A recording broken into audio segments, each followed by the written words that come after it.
let's take a look at sulfonation of benzene.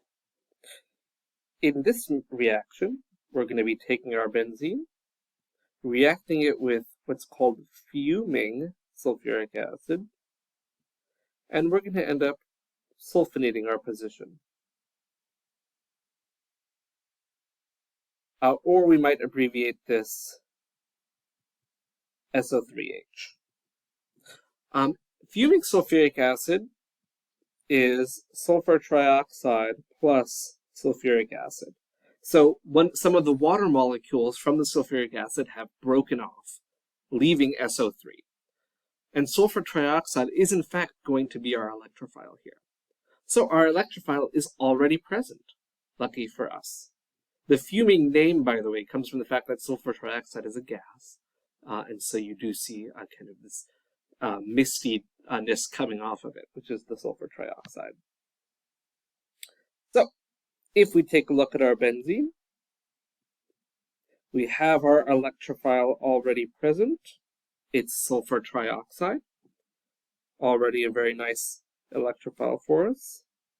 Gets attacked, pops open our sulfur oxygen double bond.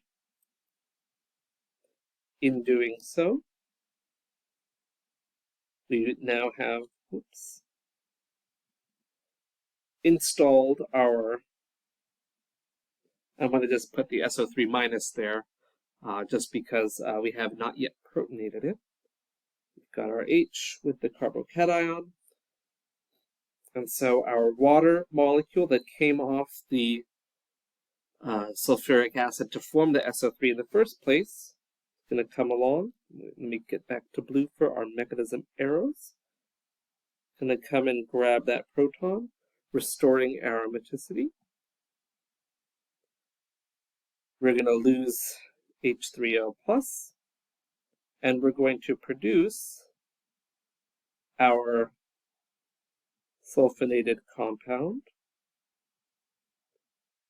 However, because we now have this negative charge on our benzene substituent, that is, we're going to have our hydronium from before come along, and we're just going to protonate that position, producing our water back again. So notice here the water is catalytic.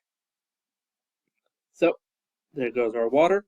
And sulfuric acid also just has some water in it to begin with. The highest concentration you can make of sulfuric acid is 96%, 18 molar, which has a little bit of water. That 4% by mass is still water there. So there's always some water hanging around. And so we will have formed our sulfonated benzene.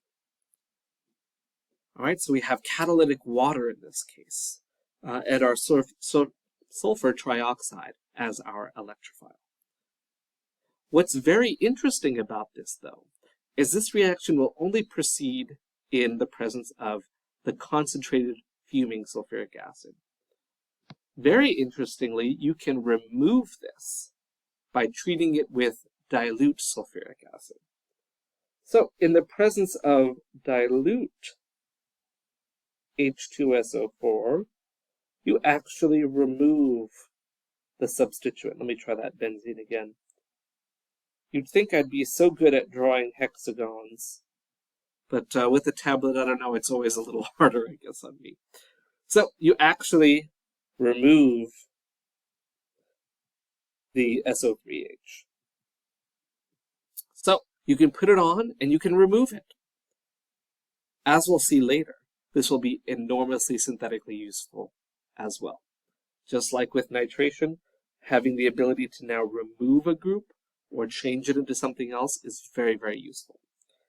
And so kind of in summary of what we've looked at, if we take benzene and treat it with fuming H2SO4, we end up sulfonating it. But if we put dilute H2SO4, we get benzene back again. And so it's always important to keep this in mind because synthetically, later on, we're going to see how having an SO3H on your molecule will affect it in subsequent reactions. And so keep that in mind. We'll take a look at that again later when we talk about more substituents having their effects on the benzene.